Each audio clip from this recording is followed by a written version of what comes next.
O povo acreditava que os reis tinham um mágico poder de cura nas mãos. Hoje, tanto no Oriente quanto no Ocidente, as técnicas da acupuntura são usadas para tratar qualquer tipo de doença. Neste 8º programa da série Os Segredos do Corpo, produzida pela televisão inglesa BBC, o Dr. Jonathan Miller fala do curandeirismo e da acupuntura, formas alternativas de tratamento. Nelas, como na medicina convencional, a fé do paciente é vital para o sucesso do tratamento. Programa Livre.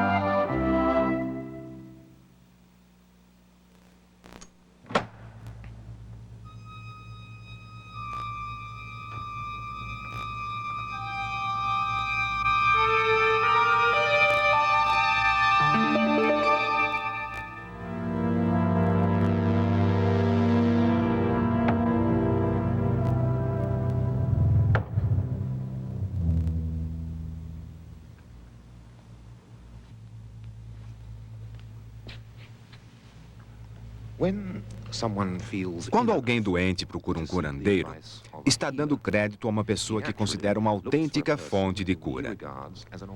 Mas a ideia sobre a autenticidade médica não é unânime.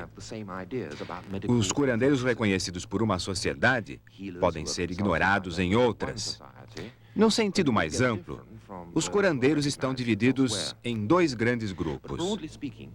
Existem os que são considerados curandeiros porque o simples toque deles em alguém é suficiente para a cura.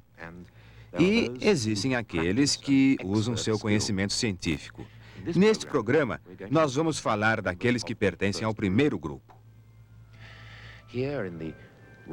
Aqui, no Mausoléu Real de Saint-Denis, ao norte de Paris, foram enterrados os reis franceses desde o século VI. Nesta imensa câmara mortuária, eles estão dispostos em fileiras que enchem as naves laterais da igreja. Na maioria dessas tumbas, rei e rainha repousam lado a lado.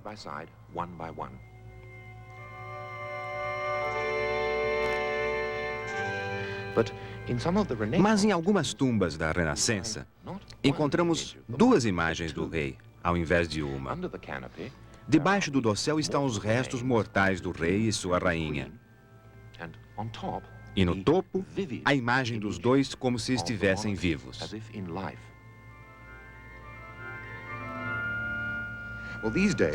Hoje em dia, vemos este tipo de coisa como um lembrete de que, dentro da mortalidade humana, até os reis devem morrer. Que o cetro e a coroa desmoronem e no pó sejam partes iguais com a humilde ceifadeira e a espada. Mas para quem viveu na Idade Média ou na Renascença, não era bem assim, era muito mais complicado. Duas efígies como essas eram a expressão da teoria constitucional que insistia que a monarquia em si era uma instituição imortal que resistia à morte de qualquer um de seus oficiais mortais.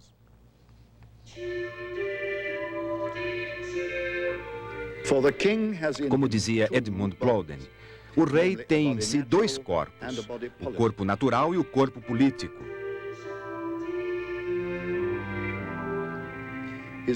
Seu corpo natural é um corpo mortal, sujeito a todas as enfermidades que vieram da natureza, do acaso, da imbecilidade da infância ou da velhice e aos prováveis defeitos que ocorrem com os corpos naturais de outras pessoas.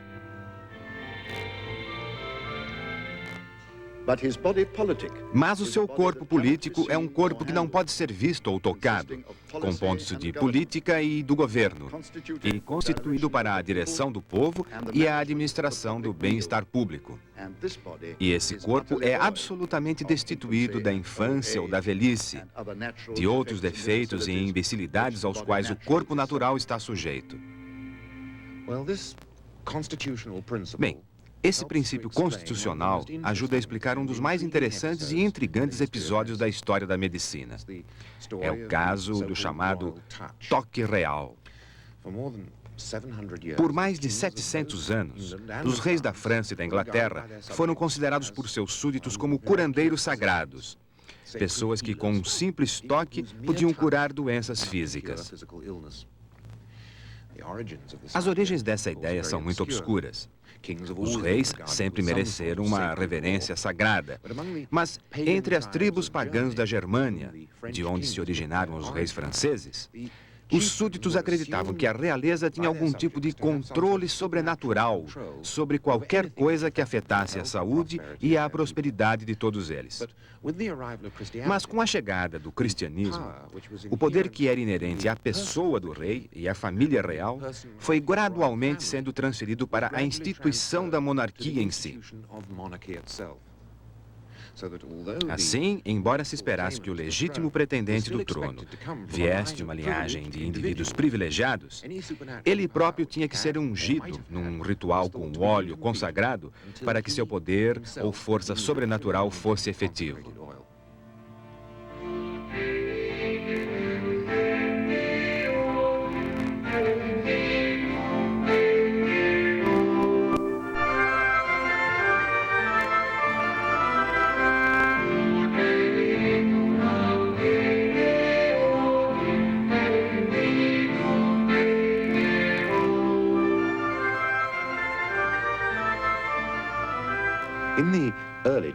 No princípio, quando a autoridade sobrenatural do rei era ainda associada à sua pessoa mortal, a sua força como curandeiro era muito vaga. Era uma panaceia, o que significava que poderia ser aplicada a qualquer doença.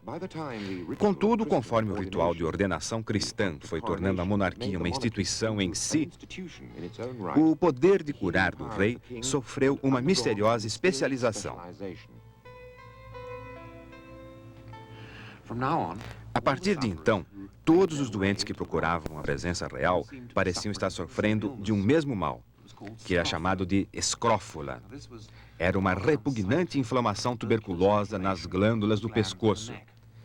E, na verdade, tornou-se tão associada à cerimônia do toque real que era conhecida como maldição do rei.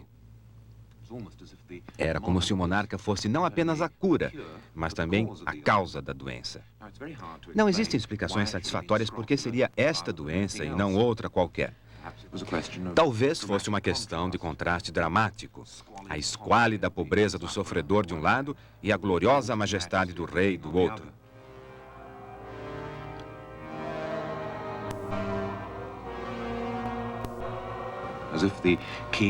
Era como se o rei, descendo de tal altura para exercer seu poder mágico, enfatizasse e dramatizasse não apenas a força, mas também a magnanimidade da coroa.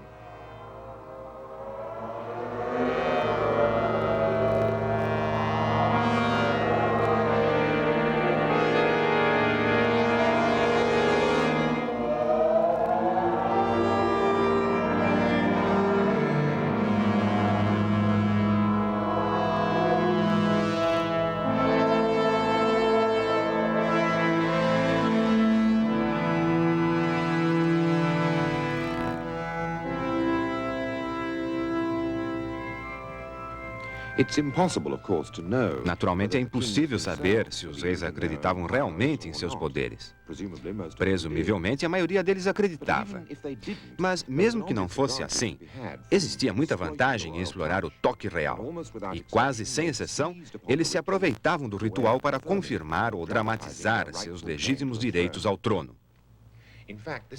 Na verdade, talvez tenha sido essa a origem do fato. Na França e na Inglaterra, a cerimônia do toque real foi inaugurada por famílias que ocuparam o trono em circunstâncias pouco claras. E esses usurpadores precisavam de algum sinal externo para provar sua autenticidade. Eles exploravam o toque real como um selo de aprovação. Curando seus súditos, um homem poderia provar que teria o direito divino de governá-los. Henrique VII e Henrique VIII reintroduziram esse ritual no esforço de consolidar as pretensões da nova linhagem dos Tudor. E quando Mary Tudor subiu ao trono, ela tentou compensar sua impopularidade, que era provavelmente resultado de seu fanatismo católico, fazendo da cerimônia um grande destaque no calendário real. O caso do toque real é intrigante por vários motivos, e eu acredito que o primeiro impulso é o de perguntar se a coisa funcionava ou não. Bem, obviamente, esta é uma questão sem resposta. Mas, se quiserem saber se o toque real curava efetivamente as glândulas tuberculosas do pescoço, eu creio que a resposta seria: é muito improvável. Por outro lado, muitas outras doenças foram diagnosticadas como escrófula na época. Algumas delas desapareceriam sozinhas, como o eczema, por exemplo. E assim muita gente atribuiu a cura ao toque real. Mas, independentemente disso, acho que seria tolice e miopia subestimar os efeitos da fé, mesmo em doenças sérias como a tuberculose. Os doentes, em procissão diante da presença real, estavam todos convencidos de que o rei tinha poderes mágicos. Mas, no fim do século XVIII, a fé nessa força mágica começou a declinar. E na França, ela sofreu um golpe fatal, quando Luís XVI foi executado.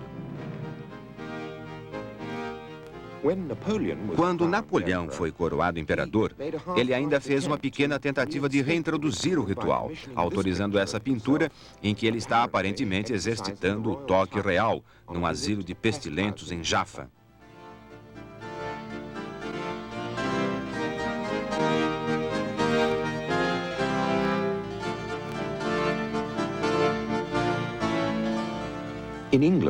Na Inglaterra, a cerimônia sobreviveu à morte de Carlos I e foi revivida por seu filho Carlos II. Mas já não havia a mesma fé. Uma das últimas pessoas conhecidas por terem recebido o toque real foi Samuel Johnson, que na velhice contou a história a um amigo, que depois fez este relato. Aos 2 anos de idade, ele foi levado a Londres por sua mãe para ser tocado pela rainha Ana. Ele tinha um mal escrufuloso que o atormentou terrivelmente durante a infância, deixando marcas.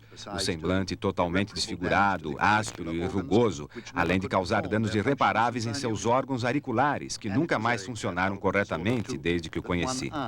E também era devido àquela doença que um de seus olhos era completamente inútil. Defeito este que não era perceptível, pois os olhos tinham a mesma aparência.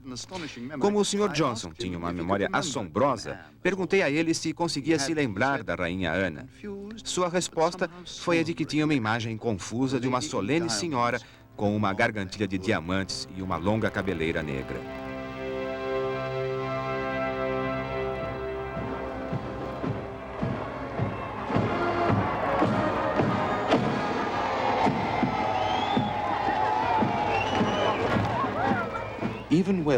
Mesmo quando a monarquia sobreviveu às revoltas do século XIX, o soberano tinha sido oficialmente destituído dessa aura mágica. Mas se olharmos cuidadosamente para os eventos que cercam uma visita real, vamos ver que ainda parece existir uma lembrança folclórica do toque real. Os jovens, os idosos e especialmente os doentes são colocados na frente da multidão. Isso mostra, talvez, que mesmo no século XX existe uma nostálgica associação para os britânicos entre a doença e o amparo da monarquia.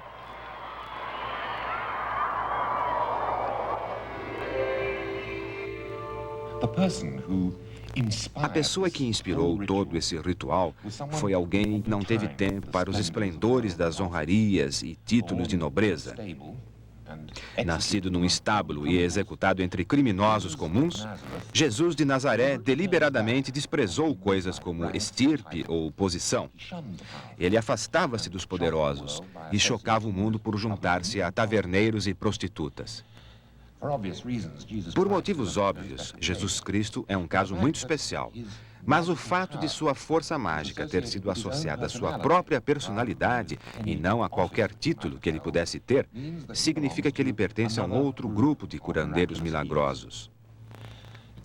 Pertencem a este grupo também o profeta do Velho Testamento, Elias, e uma fileira de apóstolos, santos e mártires.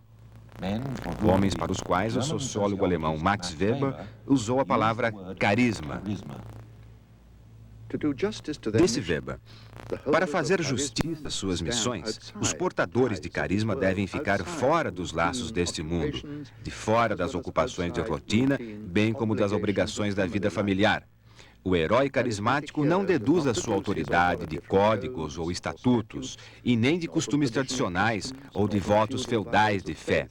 Ele ganha e conduz sua autoridade, provando sua força na vida. Sua missão divina deve provar em si o altruísmo diante de todos os que o cercam. Senão, obviamente, ele não é o mestre enviado pelos deuses.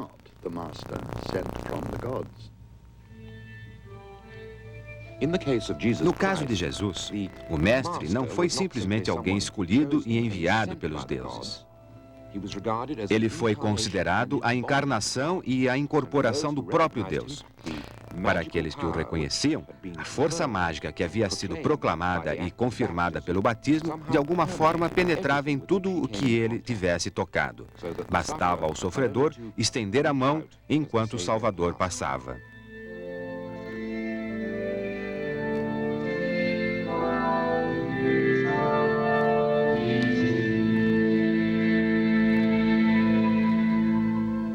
Como está escrito em Lucas, e a mulher sangrava há 12 anos, o que a deixara por toda a vida dependendo de médicos que não conseguiam curá-la. Ela veio atrás dele e tocou a ponta de seu manto e o sangue imediatamente estancou. E então disse Jesus: quem tocou em mim? Quando todos negaram, Pedro e os que estavam com ele disseram: Senhor, a multidão o atropela, o empurra, e o Senhor ainda pergunta quem o tocou? E Jesus disse: alguém tocou em mim, pois eu percebi a força fugir de mim. E quando a mulher viu que não poderia se esconder, voltou tremendo e, caindo de joelhos diante dele, declarou perante todos o motivo pelo qual ela o havia tocado e como ficar imediatamente curada. E ele disse a ela: filha, tranquiliza-te, foi a tua fé que fez tudo. Vai em paz. A cura da mulher é uma exceção interessante. A maioria das curas do Salvador foi conseguida quando ele tocava o sofredor, e não o contrário. Em qualquer outra imagem, Cristo simplesmente levanta sua mão num sinal de bênção, ou, quando muito, ele coloca a mão na parte afetada. Assim, as curas de Cristo não são exemplos de aptidão ou habilidade. E, embora a mão tenha um papel predominante, não afeta o resultado, como aconteceria se fosse uma mensagem ou manipulação.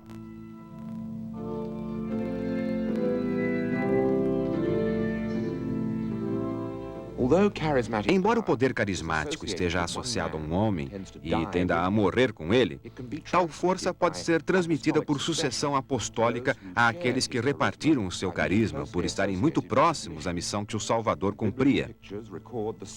As pinturas bíblicas registram as mesmas gesticulações da mão nos atos médicos dos apóstolos.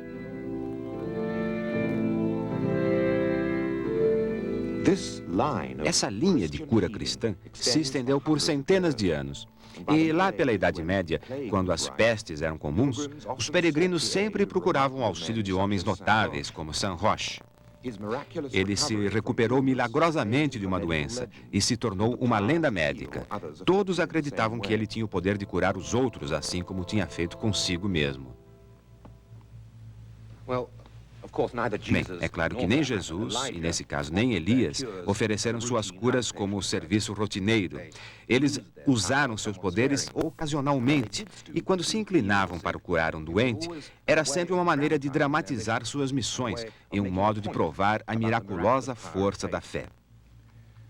Por outro lado, seria um erro achar que a cura pela fé era praticada apenas pelos santos ou pelos salvadores.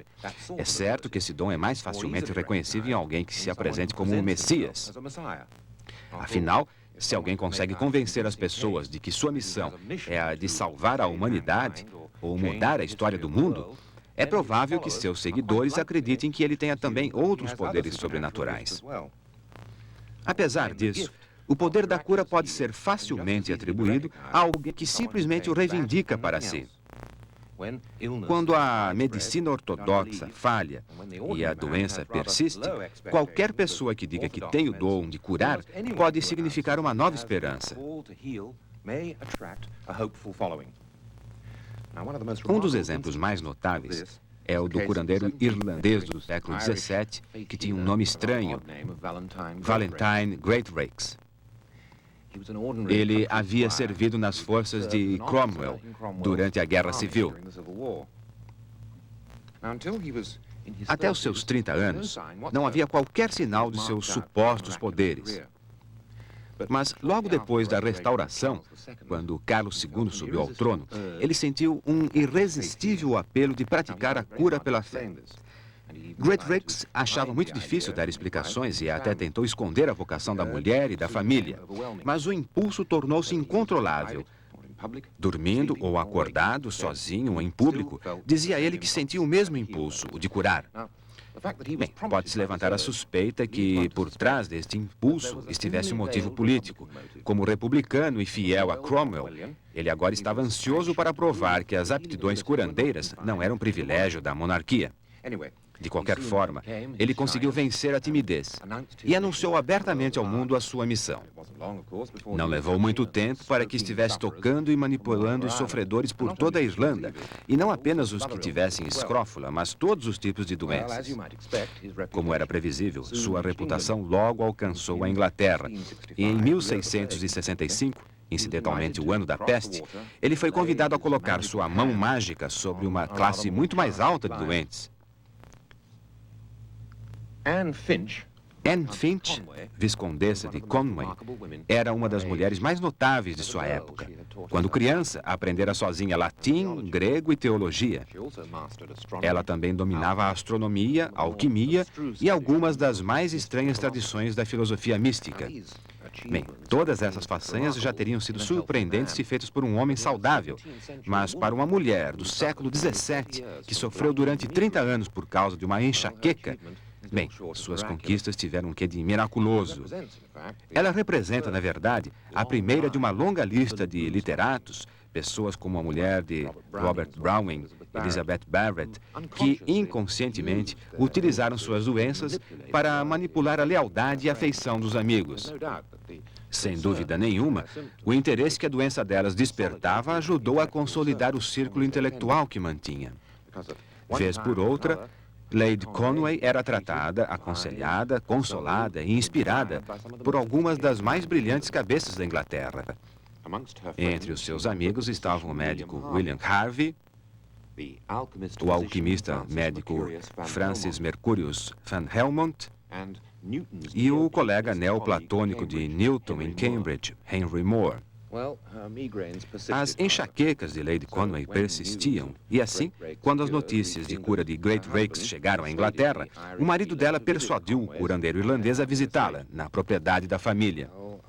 Após sessões bem-sucedidas com os habitantes locais, finalmente permitiram que Greatrakes pousasse a mão mágica na própria Lady. Mas as famosas enxaquecas desafiaram o toque do curandeiro. Ele só pôde se desculpar e ir embora. Entretanto, naquela ocasião, ele tinha se tornado o centro de uma controvérsia nacional. Alguns achavam que ele era um santo. Outros estavam convencidos de que ele não passava de um charlatão. Para alguns, as curas que ele fazia eram a expressão de algo denominado etéreo. Tratava-se de uma misteriosa substância espiritual que se encontrava a meio caminho entre a mente e a matéria, e que, se acreditava, tinha a capacidade de transmitir influências de um extremo ao outro do universo. Por mais curioso que pareça, os membros do círculo dos Conway tinham interesse especial nessa substância e teriam considerado Greatrakes como uma prova viva da existência dela. Para eles, provavelmente, o curandeiro realizava suas curas através desse meio. Pois bem, é bem improvável que o próprio Greatrakes tivesse qualquer interesse sobre o assunto. Talvez, se tivesse curado Lady Conway, ele pudesse ter tentado explicar sua força em termos do etéreo. Mas como não aconteceu nada, ele nem teve tempo de achar uma justificativa teórica. Mas pouco mais de 100 anos depois, nós vamos encontrar um curandeiro espiritual que começou a carreira de uma maneira completamente diferente. Ele começou com um interesse puramente científico pelo tal fluido cósmico e tentou provar sua existência montando uma missão curandeira.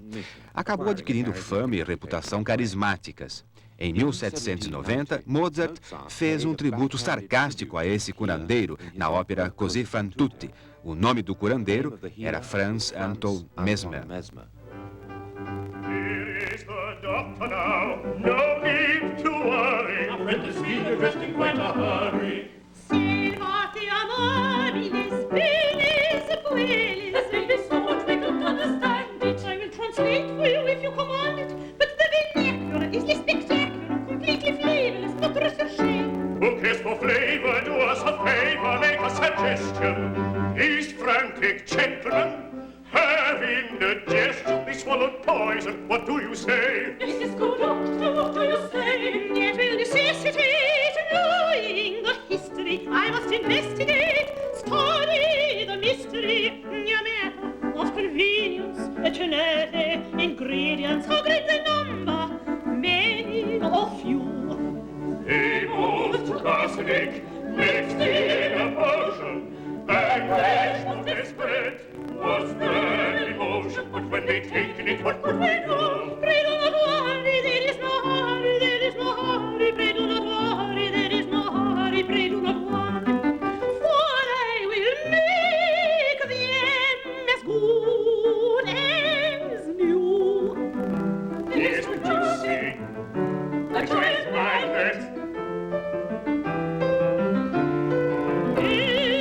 Dr. Mesmer was my professor, over in Germany,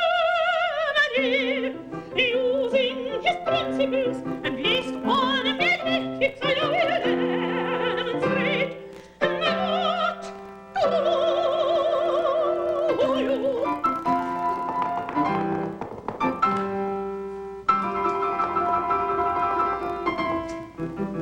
See them gesticulate, oscillate, palpitate, and their convulsions are really desperate. You must have them, you needed to.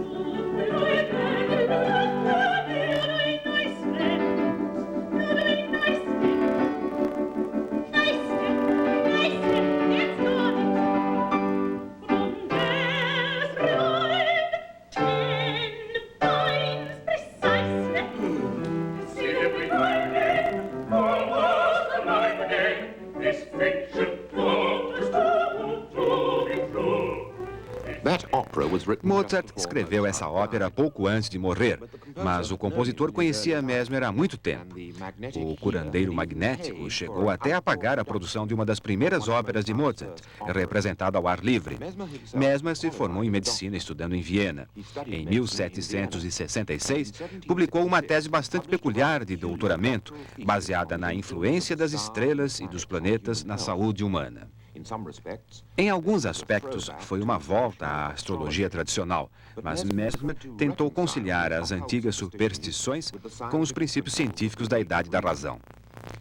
Feliz ou infelizmente, dependendo do ponto de vista, havia uma respeitável teoria para dar aval à obra dele. No final de sua obra Princípios da Filosofia Natural, Isaac Newton convidou os leitores a considerarem a possibilidade de o universo ser permeado pelo etéreo. Disse Newton, e agora podemos acrescentar algo concernente a um certo espírito menos sutil que penetra e repousa escondido em todos os corpos físicos, por cuja força e ação as partículas dos corpos atraem-se nas pequenas distâncias e ficam coesas, se contíguas, e corpos elétricos operam a distâncias maiores, também repelindo e atraindo corpúsculos nas vizinhanças. E a luz é emitida, refletida, refratada, infletida e aquece os corpos. E toda a sensação é excitada. E os membros dos corpos animais se movem ao comando da vontade, isto é, pelas vibrações desse espírito, reciprocamente propagadas entre os sólidos filamentos dos nervos, a partir dos órgãos externos dos sentidos para o cérebro e do cérebro para os músculos. Bem, embora essa ideia fosse parte da tradição oculta do misticismo europeu, o fato de ela ser endossada por um gênio da ciência como Newton deu-lhe uma respeitabilidade adicional. Homens como Mesmer se apossaram do etéreo como uma forma de remodelar o que era antes a velha superstição. Mas Mesmer não foi o único a explorar tal teoria. Na metade do século XVIII, o fluido cósmico já havia se tornado corrente no pensamento científico. Até o próprio Newton sugeriu que isso poderia explicar a transmissão de impulsos nervosos no interior de um corpo.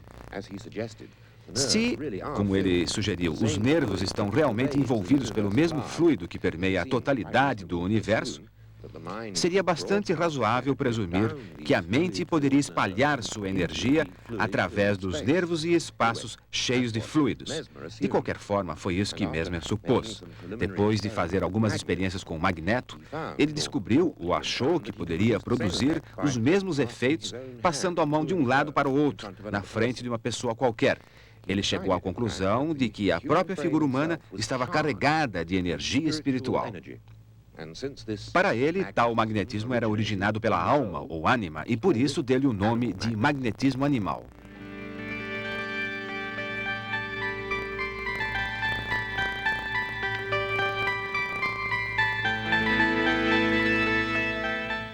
Mesmer montou um salão requintado e extraordinariamente bonito na elegante Place Vendôme de Paris. Ele preparou cuidadosamente cada estágio de suas sessões para criar o clima ideal de sugestão entre seus respeitáveis clientes.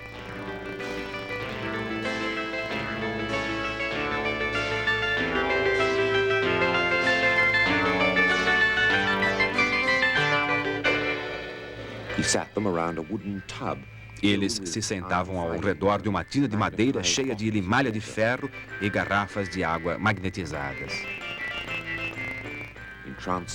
Música extasiante, cortina baixada e o próprio mestre adentrando o salão escuro, um robe comprido, todo bordado, tudo contribuía para carregar ainda mais esta atmosfera carismática.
Pegando nas barras de ferro enfiadas na tina, seus pacientes, ou clientes, obedientemente vibravam, entravam em transe e algumas vezes tinham até que ser levados para antecâmeras, especialmente acolchoadas, quando as convulsões pioravam.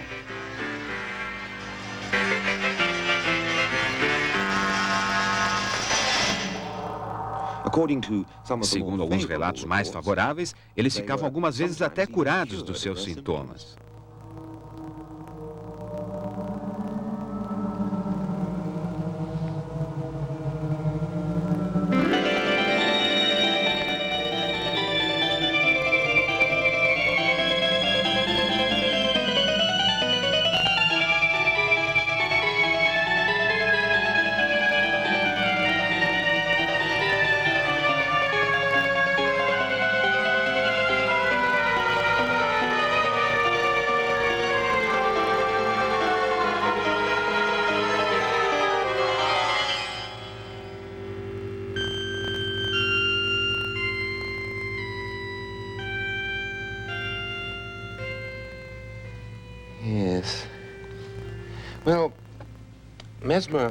Mesmer originalmente escolheu o termo magnetismo animal, acreditando que se tratava de um processo essencialmente físico, como o que acabamos de ver. Mas a palavra hipnose, que mais tarde a substituiu, não tem nada a ver com magnetismo. Quer dizer simplesmente sono. E quando foi introduzida em 1843 por um cirurgião inglês chamado James Braid, ele a escolheu com todo cuidado para evitar quaisquer conotações magnéticas. Para Braid, o transe hipnótico surgia em decorrência de uma forte pressão psicológica exercida pelo operador com auxílio da fixação artificial do olhar. Embora Braid tenha sido o primeiro a explicar o fenômeno, não foi ele que desvendou a questão do fluido cósmico de Mesmer. Em 1784, uma comissão real francesa investigou as pretensões de Mesmer e a maioria de seus membros, gente como Benjamin Franklin e Lavoisier, chegou à conclusão de que tudo o que acontecia nos salões da Place Vendôme poderia ser explicado como resultado da imaginação dos pacientes. Ou seja, na medida em que o paciente tivesse motivos para prever resultados dramáticos, sua própria mente já excitada acabava fazendo com que esses resultados aparecessem, sem a necessidade de participação de fluidos magnéticos. Muito bem, lá pelo final do século XVII, o poder de cura da imaginação já era amplamente discutido. E em 1880, ele foi invocado para explicar mais uma novidade do ramo. Alguns anos antes, um americano chamado Benjamin Perkin havia introduzido um novo tratamento envolvendo o uso de tenazes metálicas, aos quais ele dava o nome de tchactos. Ele sustentava que o campo magnético criado pelo atrito das partes metálicas extirparia o mal de qualquer membro, deixando o paciente capaz de se mover e sem dor. No entanto, outro médico, John Haygarth, estava convencido de que esse era mais um exemplo do trabalho da imaginação. Para provar que estava certo, fabricou um par de tenazes de madeira, pintou-as de preto para dar-lhes aspecto metálico e, como previra, o crédulo paciente ficava normalmente livre dos sintomas. Mas, como Mesmer, ele também valorizava o comportamento do médico, que tinha que manter uma postura compenetrada. Ele chegava ao cúmulo de usar um cronômetro para mostrar ao cliente que o trabalho clínico estava para começar.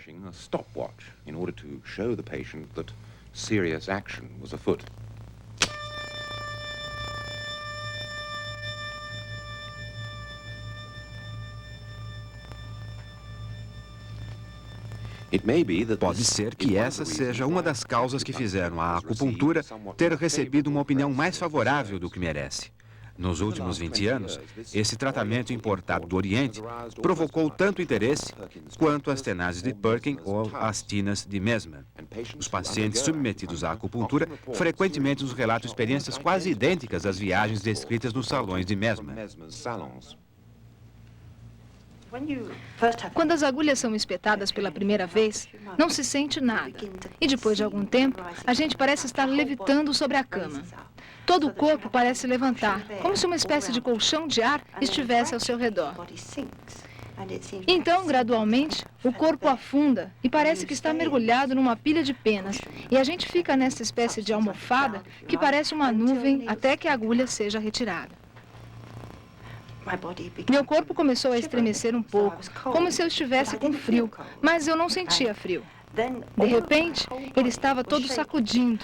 Meus braços e pernas sacudiam, assim como o tronco. Assim como nas experiências de Mesmer e Perkin, é difícil resistir à impressão de que a parafernália e as exóticas e remotas origens do praticante desempenham um papel importante na expectativa do paciente. Como um cético incurável, minhas próprias expectativas não poderiam ser mais baixas.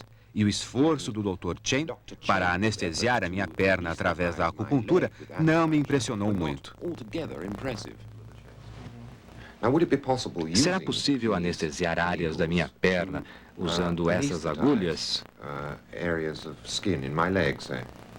Sim, podemos tentar, pois a acupuntura com fins anestésicos exige uma abordagem completamente diferente. Primeiro o senhor vai enfiar as agulhas, não? Sim, coloco a agulha e depois ligo 2 pontos. Eletrodos, hein?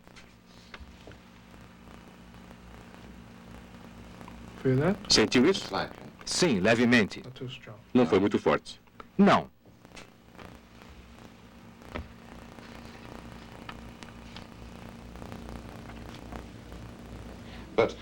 Mas a área da anestesia que o senhor prevê é simplesmente aquela entre 2 agulhas? Não, às vezes podemos colocar a agulha num ponto inicial ou terminal para produzir um efeito bem no meio do tronco. Para a cirurgia no peito, Quer dizer que ela pode voltar para trás.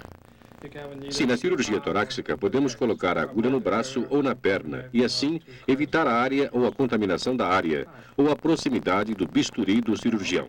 Eu vou ligar esse clipe com a agulha. Para o interior da agulha, firme. Então ligamos, certas vibrações e sensações. Ok? Sente alguma coisa?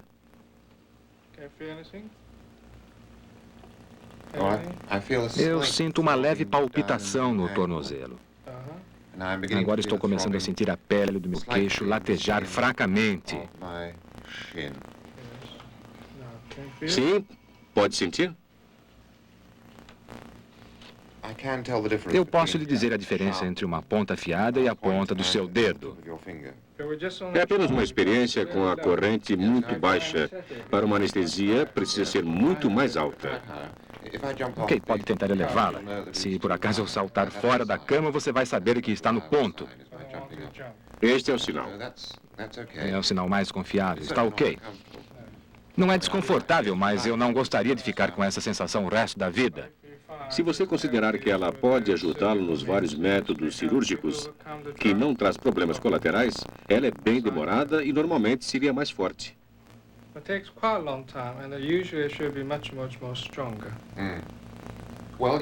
Bem, você pode aumentar a carga lentamente.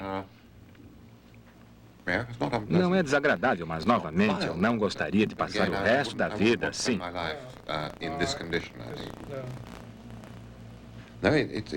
Está bem, pode aumentar até um pouco mais. Está bem alta. Como se sente? Eu sinto o pulsar. Mais profundo? Sim, parece ir mais fundo no tecido? Sim, dentro do tecido. Eu sinto como se alguma camada superficial de músculo estivesse recebendo um puxão.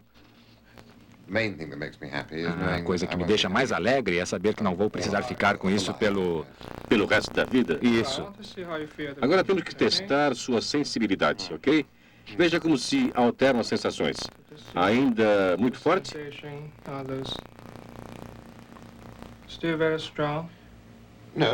Não, mas eu posso senti-lo com certeza. Mas se a corrente for aumentada e por mais tempo, isso anestesiaria a área, não?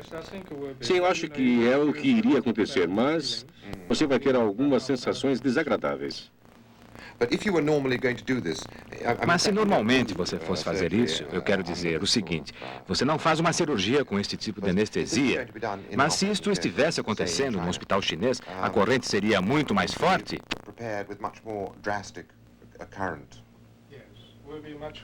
Sim, a corrente seria muito mais alta. O paciente seria educado, diria o que ele iria sentir, o que poderia antecipar e como iria passar pelas diversas fases da operação. Essa é uma parte muito importante. Sim, não podemos simplesmente recolher uma vítima de acidente de trânsito e colocá-lo na mesa de operação e pronto. Assim, não iria funcionar. É necessária a cooperação do paciente. Então, a expectativa do paciente é uma parte importante do que acontece. Sem dúvida, ele precisa saber como vai sentir, qual vai ser o benefício e assim por diante. Então, mesmo do ponto de vista do acupunturista, a fé do paciente é uma questão vital.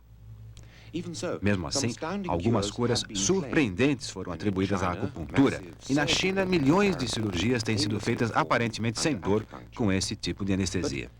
Mas, mesmo que tudo isso possa ser provado, não teríamos que aceitar a explicação fisiológica que os acupunturistas nos dão. As paredes da sala de consultas estão cobertas por misteriosos mapas que propõem a existência dos chamados meridianos, ao longo dos quais se supõe fluir algum tipo de energia biológica. Insinuações a um misterioso fluido de Mesmer, certamente. A questão é que ninguém provou a existência dessas linhas. Elas apenas existem porque os praticantes as desenharam para poder ligar os pontos de acupuntura. Nesse outro tratamento, embora esteja ocorrendo algo aparentemente semelhante, um tipo de teoria diferente está em funcionamento.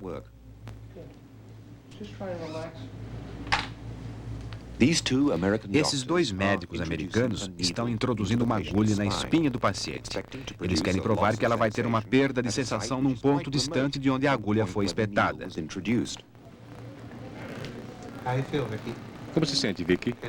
Você pode sentir uma espécie de choque elétrico descendo direto pelas pernas. Vai durar menos de um segundo. Tente ficar imóvel, ok?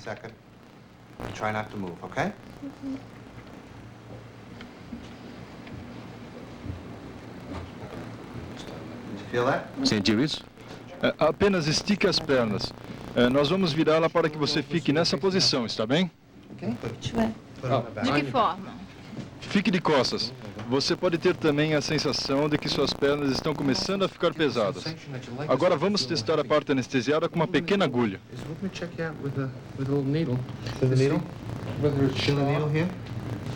Sente a picada? E isto causa a mesma sensação? Não, eu mal posso senti-la.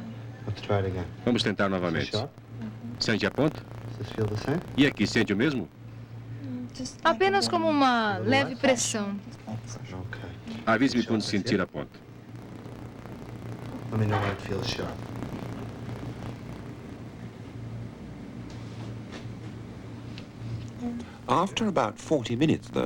Depois de uns 40 minutos, o anestésico introduzido na espinha de Vicky Ann Burke tinha produzido a perda de sensibilidade nas pernas dela. Como os acupunturistas, esses médicos americanos são guiados pela crença de que existe uma estrutura embutida. Neste caso, porém, ela pode ser vista. Os nervos, afinal, podem ser expostos, não como os meridianos. E longe de serem um canal de uma misteriosa fonte de energia, as atividades nervosas podem ser registradas e visivelmente apresentadas. Mesmo que se demonstre que a acupuntura é eficaz, a teoria na qual se baseia está muito mais para a mágica medieval do que para a ciência moderna. Ela propõe simpáticas e obscuras ligações que estão calcadas numa mera semelhança.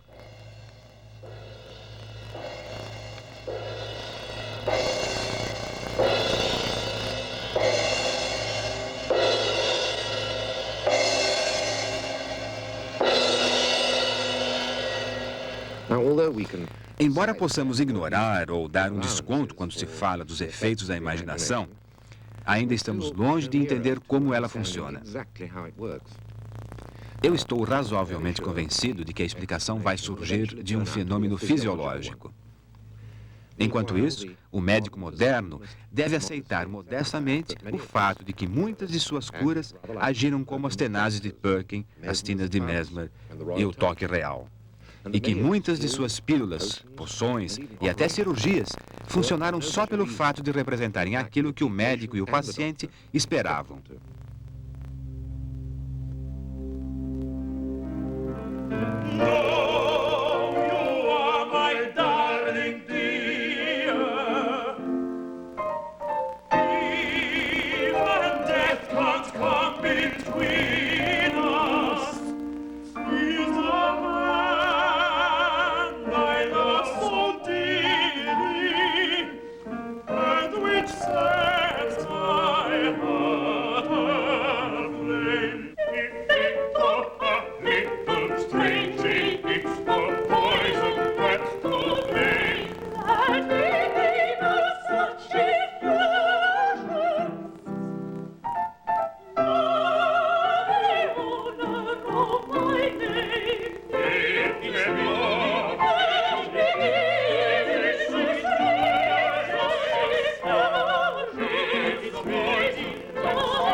A série Os Segredos do Corpo volta na quarta-feira que vem, às 9h25 da noite.